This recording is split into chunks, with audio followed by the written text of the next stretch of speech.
Hello everyone, Theophilus here, and welcome back to my channel. So, this message is going to be about a topic that I now call dating as a secondary system.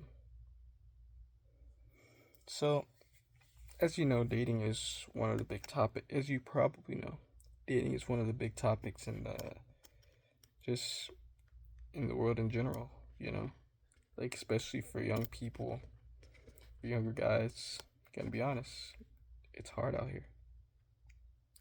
Social media, the recent climate, you could say socio-economic climate over the past 20 or 30 years,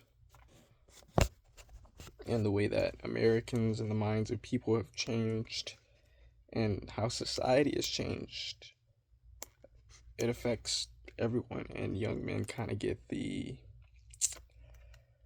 excuse my language, but they kind of get the shit end of the stick. They get the bad bargain of the deal. And it's hard. And my personal opinion is that if a man does not have himself together financially, he should not be dating seriously at all. He should not be taking dating seriously at all. The reason why is because he is not going to be taken serious as a serious long-term partner for the most part. And this is just because that men don't have inherent value. You may have heard of this topic before, meaning that men have to work and prove themselves to society that they're worthy of love and respect. I don't believe that conditional love goes for men. I believe it goes for women and children. I believe we see that in society. I believe we all know that instinctually. I even feel it in my own innate biology and psychology. Like I feel obligated for the women in my life to be more willing to die for them, more willing to sacrifice myself, no matter how much I know or how much I've experienced or the skills I've obtained. It's like we all feel that deep down that like women should be first.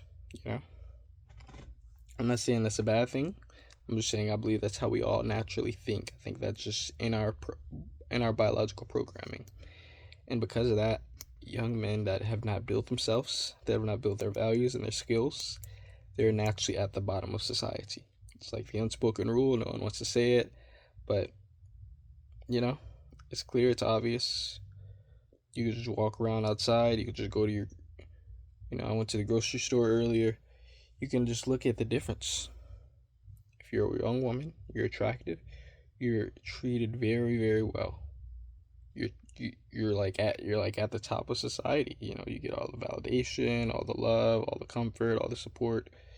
If you're a man and you've not built yourself, you're not seen the same way. So a man has to build that value.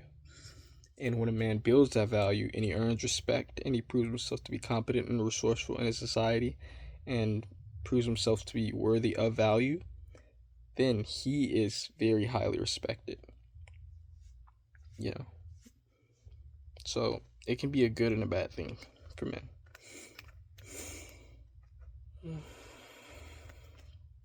But also, a man's dating life is typically a reflection. It's typically a reflection of his stability, of his perceived value and competence, and his status in society. And this is something I've heard recently. I was just listening to Fresh and Fit. I don't know if you know who they are. I think I talked about them a little bit, but I really like Fresh and Fit. I like Myron Gaines and the way he thinks. I don't want to make this very political, but I like to understand the intellectual arguments behind what people say and not just get offended because they said something that hurt my feelings. If someone says something that hurts your feelings or makes you feel a certain way and you can't listen to the logic behind what they're saying because you're offended, well, that's you. But even if someone says something that does offend me, I still like to understand what they're saying. Short detour. Quick example. Um, I had like 122 videos a while back, and I deleted most of them. And I talked about why I did that in one of my videos. You can check it out. But for a while, I had 2 comments. Out of 120 something videos, I only had 2 comments. Now, some of our videos get up to 30 views, maybe 100 views, but I only got like 2 comments. One was a kid responding to one of my dating videos, like maybe a 15-year-old kid that like stream games, saying, well, I made a video called why men can't afford attachment nowadays. I don't know if it was that video or another video. He was like, yeah, that's why I just stay away from dating as a whole. Which is another angle I wanted to address, which I did before, not just talking to anyone specifically, but that mindset as a whole, and why having that mindset, it can help you short term, but long term you're still playing the same game. But there's one guy that commented, it's afford with a D, because I misspelled it. One video out of 120 videos, I misspelled one word, and I was insulted in the comments and said black people are so dumb. You can't even spell the word right. One of the 2 comments I got. Imagine that. I'm not saying I said that you would boo-hoo for me, but so that you could simply understand like the mind of someone who's able to think logically despite how he feels. And I was like, wow. Someone literally just saw that I misspelled a word and typed a whole comment just insulting everyone that looks like me. And me misspelling a word was used as evidence to support that argument. But at the same time, unfortunately, a lot of people that look like me do really dumb, stupid things. A lot of us make very stupid decisions, and a lot of us heavily misrepresent black people and make us look dumb and make us look stupid. So it's arguable, well, are many of us very stupid? Do many of us do very stupid things? Do many of us have questionable intelligence? That's a fair logical argument that I could actually assess and think about despite how I felt. It was also good that the man got on me while I was so early in building my channel, because if I'm going to be a YouTuber, I can't be doing things like misspelling words. I have to be on top of things. So I just put my feelings aside, and I thank the man for the comment, and I still thank you for this comment. Things like that are supposed to shape a man and his foundation for how he learns and how he builds himself, and how he becomes more secure in his masculinity, and how he grows and becomes mentally stronger and tougher through his situations.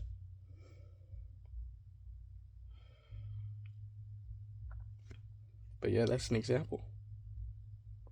Someone insults me and my entire race of people. Do I get offended? Or do I take the critique with wisdom and with thankfulness and humility?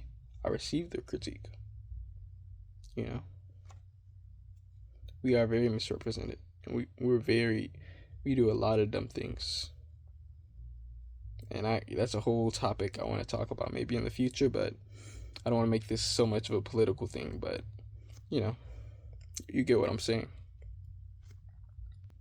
But yeah, I like what a lot of the man says. I think a lot of what the man says makes consistent logical sense, despite even sometimes he has some pretty rough language and can be insulting at times. But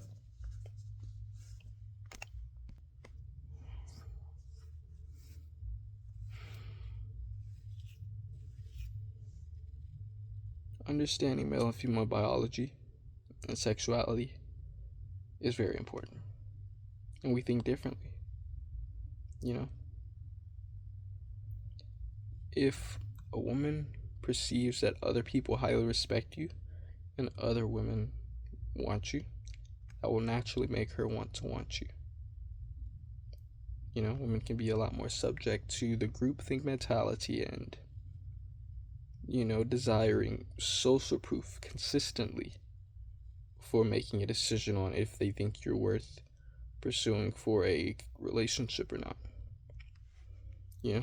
So a man has to build himself and be perceived as valuable to really be considered as highly attractive. In today's day and age, you can look good, that only gets you so far. You can have some money, but that can only get you so far. You can be highly charming and charismatic, and that will help you, but that can only get you so far. And a man's dating life is typically a reflection of how he is perceived by society.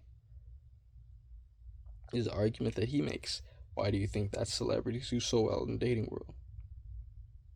It's because the people around them and everyone knows their name, they know who they are, they all perceive them as valuable and competent because, they're in the entertainment industry, which is making America billions of dollars from my understanding. And yeah, their names are respected. They're seen highly. They're put on a pedestal by their society, This is why women naturally love like celebrities or the athletes, because of their perceived value. And when a man does not have perceived value, he's fundamentally seen as less attractive. So this is a good thing for men because it makes us have to build ourselves and work on ourselves. Though unfair, it is what it is. And one thing a lot of us don't know is that women are sexually attracted to strength and masculinity, right? Yeah, some people say, okay, women like the bad guy, women like a-holes, women like dudes that treat them like blank. Yeah, that can be true in a sense, absolutely, but it's not so much that, it's something deeper. When a man prioritizes dating, it puts him in a weak mentality. It turns him into a chaser. It puts him in a desperate, attention-seeking, validation-chasing mindset, and that is highly unattractive. It's like sales.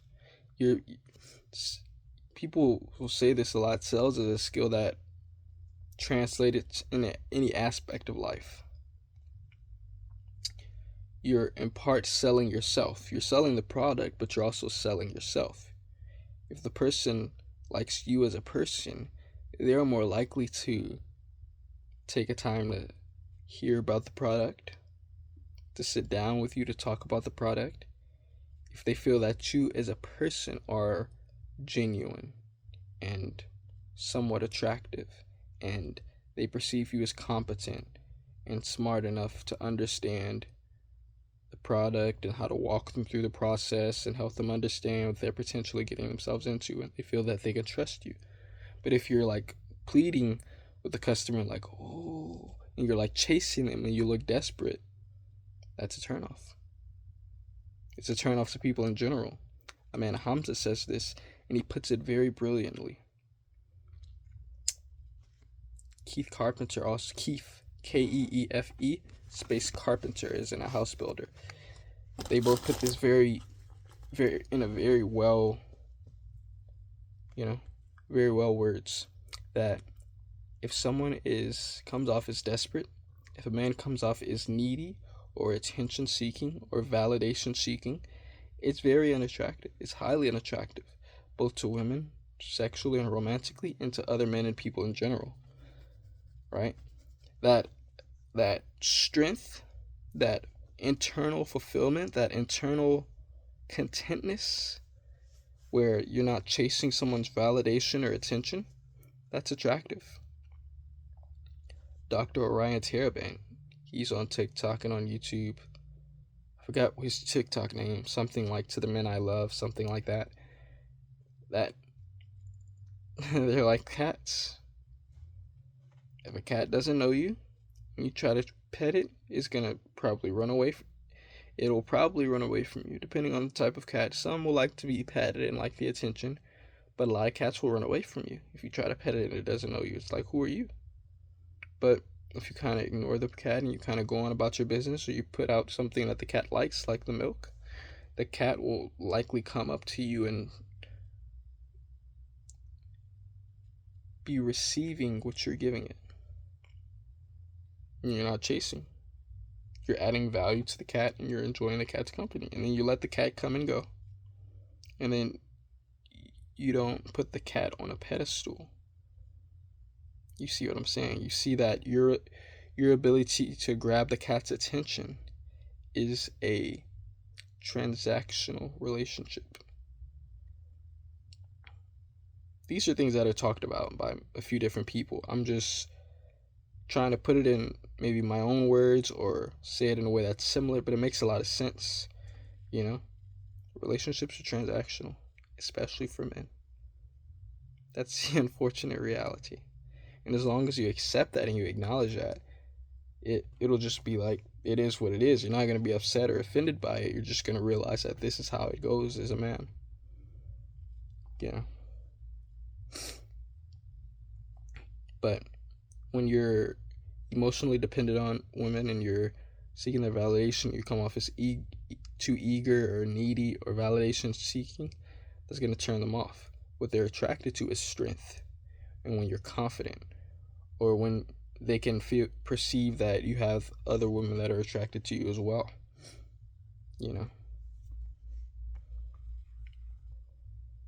we tend to like to value what other people value. You see what I'm saying? I think it makes sense that chasing and putting dating first and chasing female attention first, it puts you automatically in the bad boat. It puts you on the wrong path fundamentally. You're already like repulsing. You're already turning them off before you even meet them, or before you even talk to them.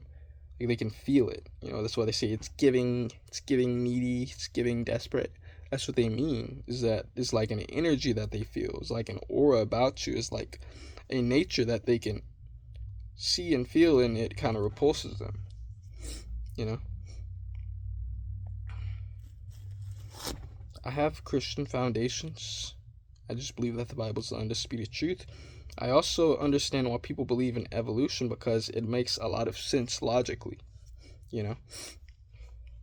And I just believe that a man has to be fulfilling his purpose. A man has to be on his mission. A man has to be purpose-minded. A man has to be focused.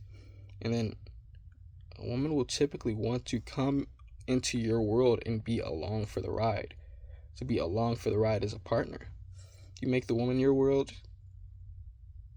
she doesn't respect you. That is how it goes, unfortunately. But I think that point made sense. You can let me know if it made sense. You know, but you don't want to come off as emotionally dependent on her. It's gonna repulse her. And also, sexual desire is not the enemy. This is where a lot of people get it wrong. I learned that even sexual desire is not sin. It's not bad. It's not wrong. You know, I'm talking about simply the desire to want intimacy.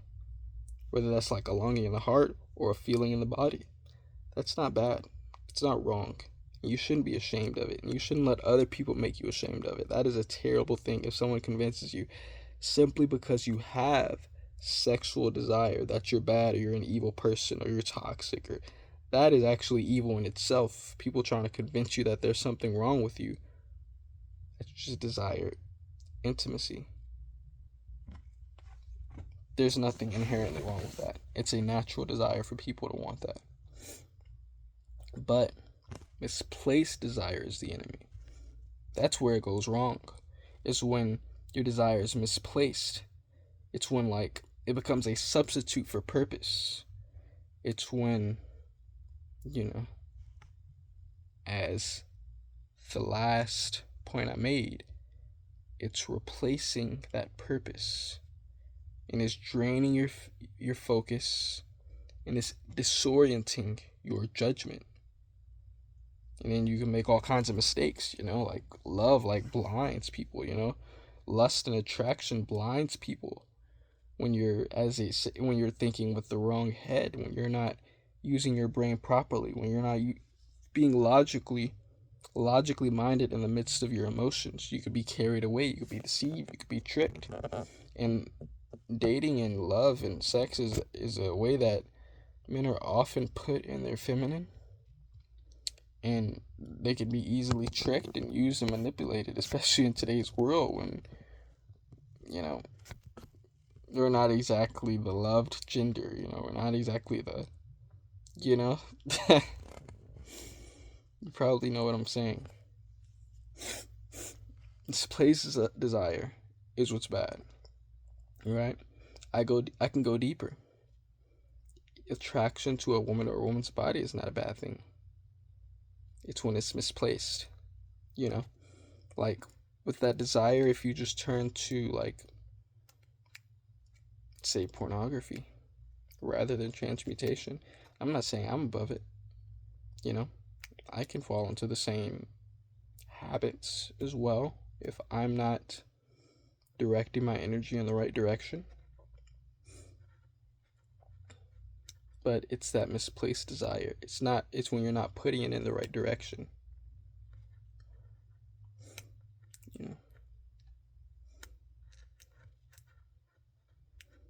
That's how men can become extremely lustfully minded, and men can have that creepy behavior women talk about. I first thought that women were just over exaggerating and just being weird and just talking nonsense. And sometimes it can be, there are a lot of crazy people out here, a lot of people that have so much hate and anger in their heart towards people. But it is true, men can have creepy behavior. Men can be really, really, just like sexually deviant to where like it's obvious, And the unfortunate reality is that also if you're less attractive, you're more likely to be perceived as creepy, even if you're just like a genuine nice person. That's just how it goes in society. And restraint builds leverage, right? Not pursuing every opportunity, it puts you in a position of choosing. It puts you in a position of, you're the chooser. You're not the one trying to be chosen. You get what I'm saying? You are the person who is looking for a product. You're not the company trying to advertise their product to other individuals. You get what I'm saying? Right? You're becoming more of the prize and not so much the one trying to just obtain the prize. And it gives you a sense of leverage. You could even say power in the relation, in the dynamic. It's not necessarily a bad thing. In fact, I would say that a lot of dating is a consistent power struggle, like continuously. And, you have to understand that. They say love is war. I like to say love is war, sex is a weapon. A powerful one as well. And when you're not pursuing every opportunity and you're able to kind of see women more just as like human beings than sexual objects, even if you do look at things you shouldn't be looking at, when you see women in person, you should be looking them in the eyes. You should be understanding their psychology and their mentality, and that they are human beings at the end of the day.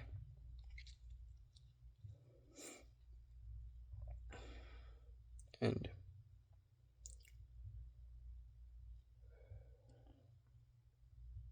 when you're able to engage with women, not just from like an abundance mindset, but from a more observation mentality, where you're not just trying to like get every girl's number you talk to. You're actually like doing it for the experience. Instead of just looking at a woman's physical appearance, which we will do, we will be blinded by that, I will admit, we can also be assessing, do I like this person as a human being? Do I like being around this person? Is this person enjoyable to be around? Do I like having a conversation with this person? Can this person hold a conversation?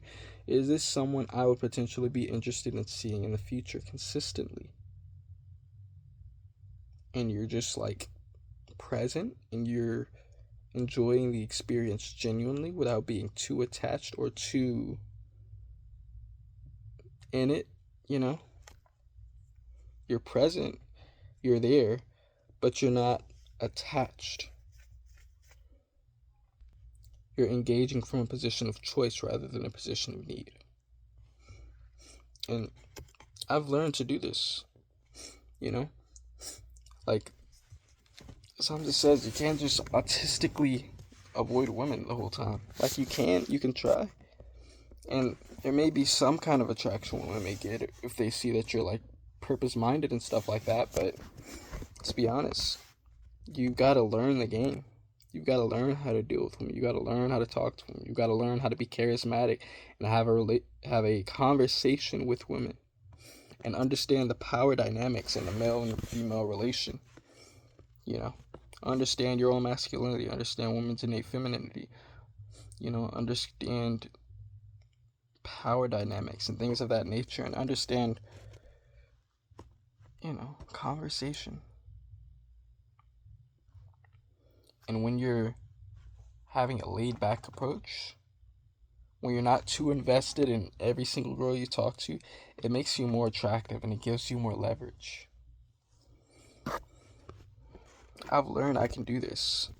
Like right now, I'm not in a place where I should be dating seriously, and I'm not dating seriously. But if I'm talking to a woman, I just learn to just enjoy kind of her company. Just enjoy her company. Enjoy the conversation that I'm having with her. Enjoy the experience. Just be there, be present, be focused. And I'm not too invested to where I'll talk to a woman and have a very enjoyable conversation. And I say, well, ma'am, it was nice to meet you. Maybe I'll see you another time. And then you pull back. And that makes you more attractive. Especially when you're in a position where you should not be dating seriously.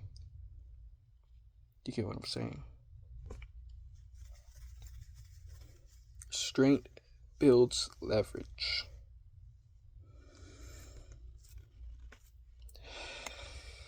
Also, when a woman sees you as valuable and she feels that you are choosing her over other women, that is attractive to her.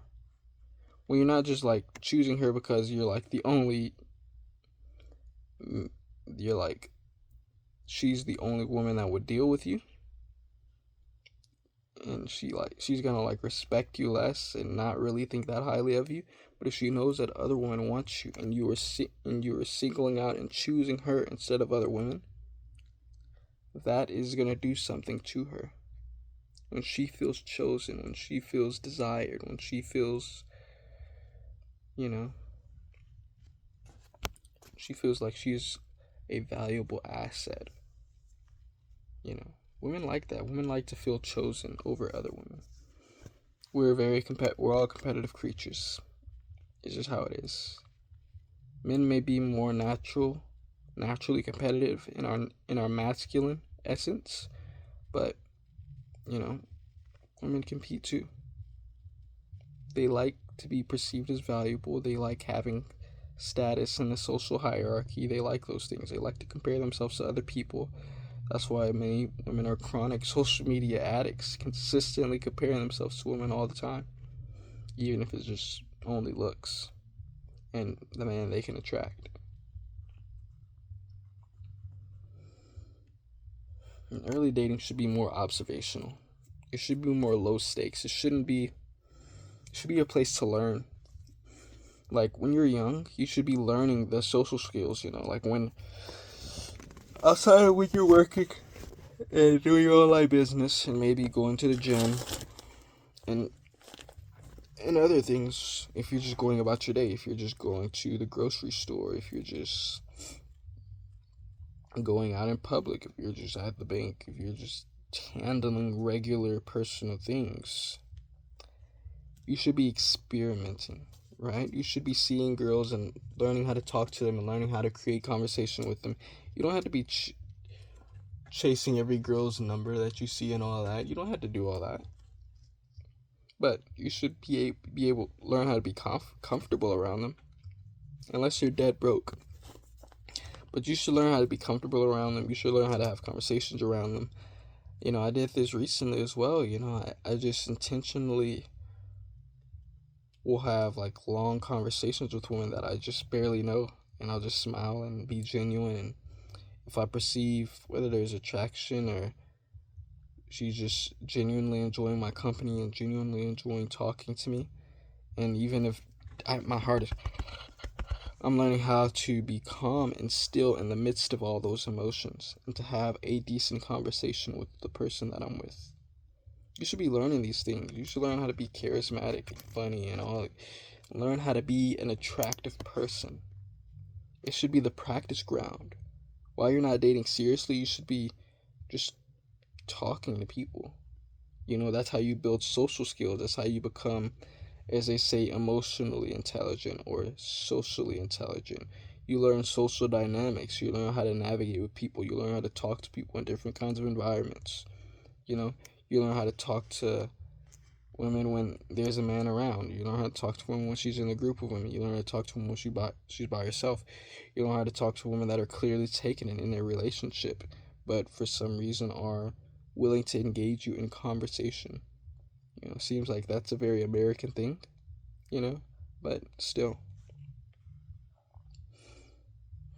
I have to talk to different types of women. Women that are highly disrespectful, you learn how to engage with them. Women that are bubbly and feminine and charming and all that, you learn how to talk to them. And to build that comfort. And you're not being too distracted by it. Maybe you're just talking to two or three women that you interact with every once in a while. I did this thing a good while back. It's when I was doing DoorDash. I don't recommend doing DoorDash. Pretty terrible deal, if I'm gonna be honest with you. If anything, doing Uber is better if you have a decent vehicle, a newer model vehicle.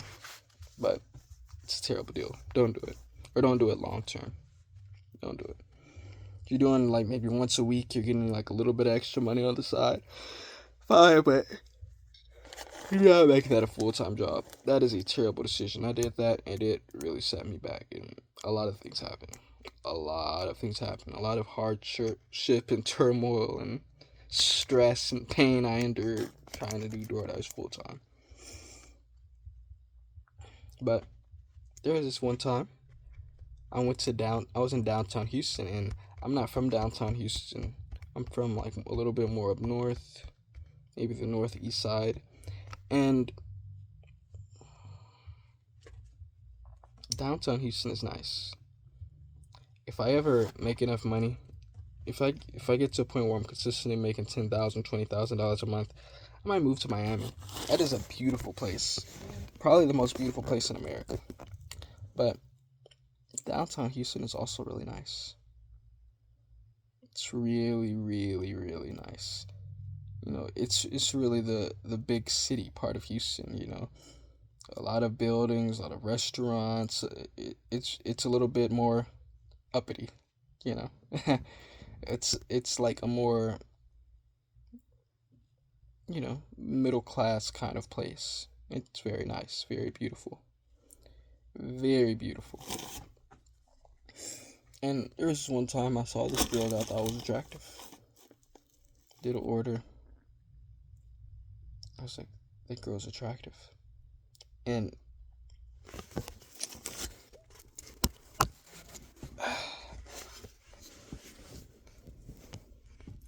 I thought, I kind of feel like talking to her, but I didn't do it. So I delivered the order. I was like, I should talk to that girl. So I spun the block. Turn around, came back. And I was like, I planned it out in my head. I was like, this is what I'm going to do. I'm going to walk up to her. I'm going to say, hey, I believe that you're really attractive. Could I have your phone number? Something like that. I was gonna say something short, sweet, and simple. Even though in hindsight it was kind of dumb of me to just ask for a random woman's number that I don't know. It was kind of dumb. If I was attractive enough, I probably could have pulled it off. Possible. But what I wanted to do mainly is I wanted to prove to myself that even in the midst of the fear, I could still do it. So get out the car, legs shaking, heart, all these emotions. Come on, I just gonna ask for this girl's number that I don't even. And I did it. She had a big smile and she said, "No, sir. No, sir. Thank you." But I did it, you know? And I did it to prove to myself that despite that fear and despite all that, you could say, anxiety and those feelings, I could still do it. And it's good to have that, to know that you could have courage in the face of fear. You know, courage isn't just like for like, say, like death and life and death situations. You know, courage can be talking to a girl that you think is attractive, that you may not think you have much of a chance of talking to. It's good to have that. It's good to learn how to face those fears when you're younger, so that when you're older, you're not just like, you know,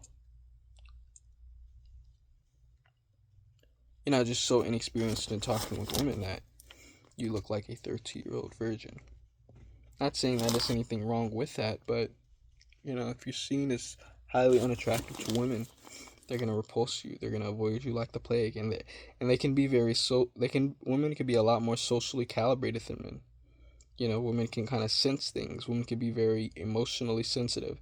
So if other women are avoiding you, they're probably gonna avoid you too.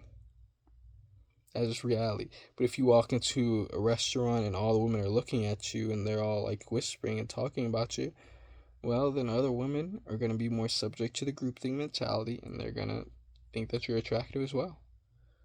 You know?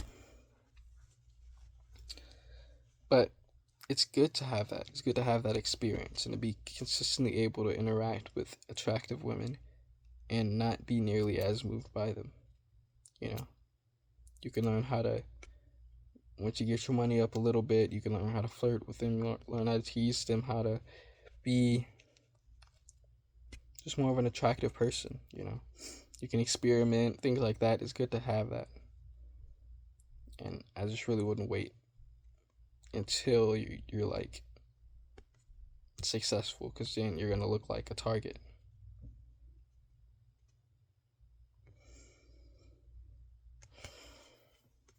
As structure and direction solidify, your dating will simplify. That means as you get yourself together, dating will be easier. As you know what direction you're going in life and you're building yourself and building your value as a man, dating gets very, very easy. It becomes more of a filtering process, you know, as your attraction increases, the difficulty will decrease. Dating will be more like filtering than a battlefield where you're just hoping you don't step on the wrong landmine. You're just hoping you don't fall into the wrong trap. You're just hoping you don't get clipped on the internet by some angry woman. Great. You know, if you're more and more attractive, all that will just decrease and it will be more like filtering. And it's supposed to be filtering. Women, by the time they're 15, 16, and they start developing into young women, they start to be at the height of their attraction. They start to be by the time they're 18, 19, they're like at their peak attraction, they're their peak beauty, you know? So they're already seen as the most valuable by majority of society, you know? And when a woman goes from being a little girl into that, you can imagine how that affects her mentally, you know? You can kind of sympathize and like see, like, if that happened to me, I could see how I would think. I could see how that affect would affect my mindset and my mentality, and how I would look at other people that I see myself as higher than on the social hierarchy. And when women get all this attention, they learn how to use that attention.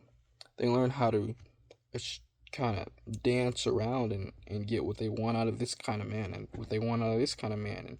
And they'll learn how to absorb the attention and the validation while, outputting less and less and less.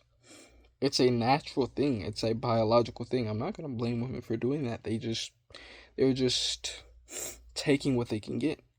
They're just using what they're being given to their advantage.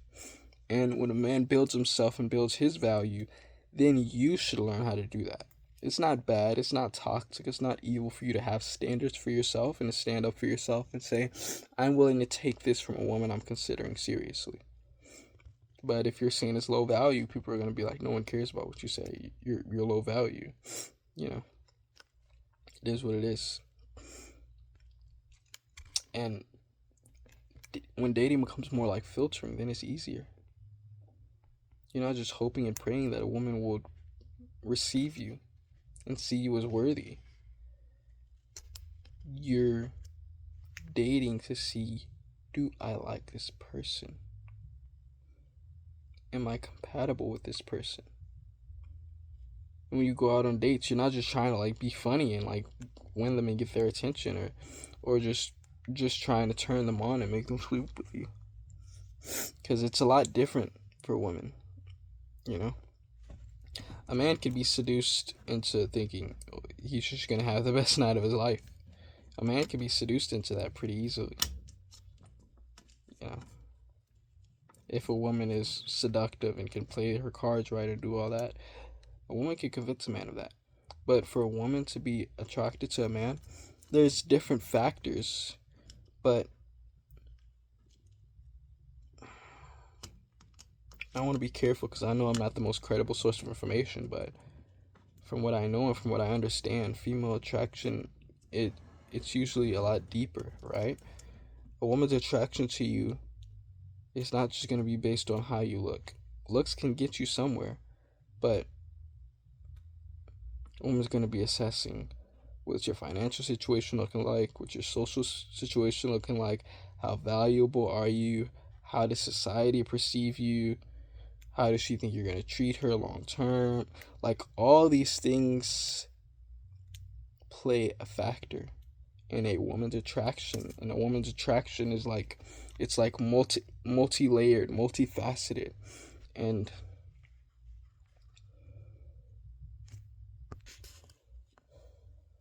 once you become a man of that value,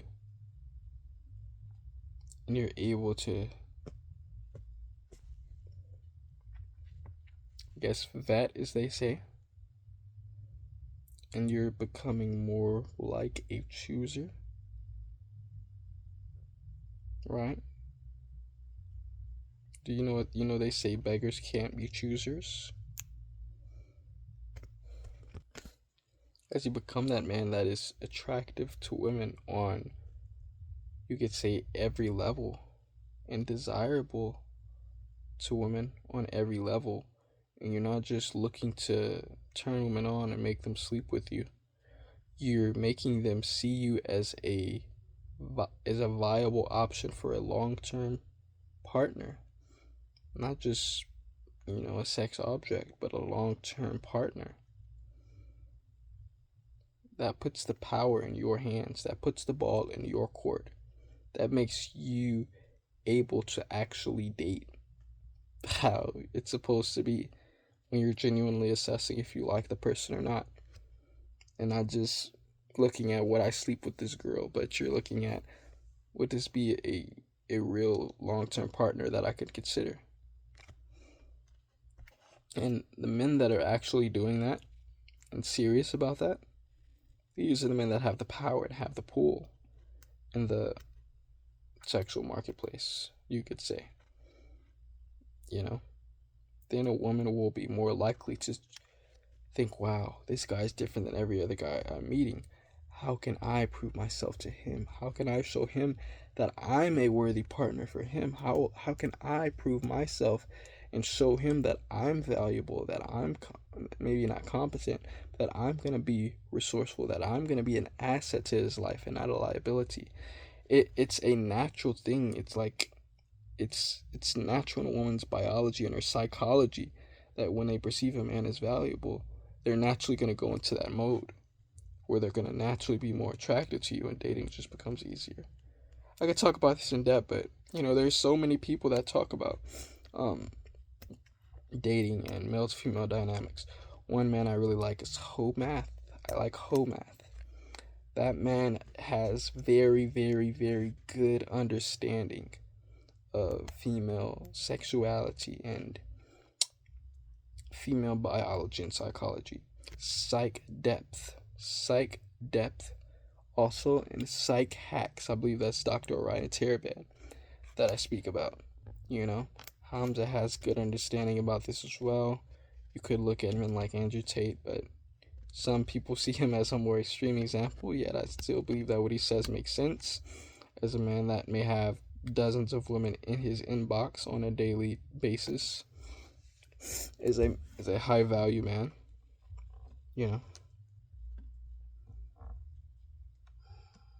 I like Keith Carpenter as well. I know I mentioned him.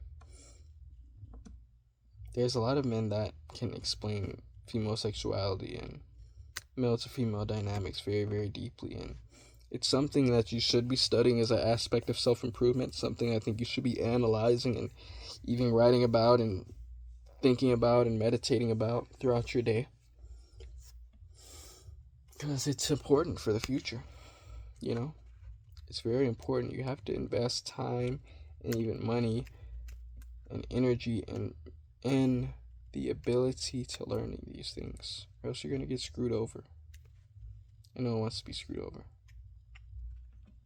So the question is not whether to date, but to answer this question: is dating supporting your direction, or is it replacing your direction? Is it supporting your purpose, or is it replacing the purpose that you already had? Or are you just trying to lock in so hard on date? Like, so many people in the self-improvement niche are so trapped by just going to the gym and trying to pick up girls. That's all you're doing, man. I'll be honest. You're wasting your potential, man. Not completely. You're doing good things. You're learning good skills. But women are replacing your direction. They're replacing your purpose. As you build yourself and become more sexually attractive, you should be improving yourself also in other aspects of your life, namely finances. If it's replacing your direction, you gotta take a step back. If it's replacing purpose, you gotta take a step back. Then you're getting too invested. You're becoming like a gambling addict, or a drug addict, and it's hard to stop when you're addicted to things like that. And I'm not saying it's easy, you're gonna feel like you're stuck. Even men that are stuck and trapped in the casual sex scene with this real addiction, you want to progressively overload. As Hamza says, you want to slowly reduce your, intake of the drug. You want to slowly get better at going less and less and less and less and less and less without it, and replacing the bad habits with better habits, and replacing that pleasure seeking with a purpose driven mindset. Many of us just don't have order. We don't have structure. We don't have hope in a foreseeable future. And you need these things if you're going to be a masculine man to achieve anything in this world consistently. You need to have when you wake up. You need to have when you go to sleep. You need to be learning about these things. That's the only way to change your mindset, is to change your understanding and your perception on a deep internal level. So it's not good enough to just hear these things and go, yeah, shake your head. You've got to really be studying these things. You got to really be seeking to understand these things on your time off, when you're not working or building a business or in the gym. You should be understanding these things on a deep, deep, deep psychological level, and logically convincing yourself deeply enough to where, it's not to where you're becoming less snared by vices, and you're able to be more logical in your thinking. So that was a longer one, you know. Let me know what y'all think. Let me know if there's something you want me to cover more, cover less, something I yapped too much about, something you thought I said that was cringe or dumb or stupid, things that you like that I said, topics you want me to cover in the future. Let me know what you think, and yeah, we'll keep it going. Also, free school community should be in the description. Thank y'all. Y'all have a good one.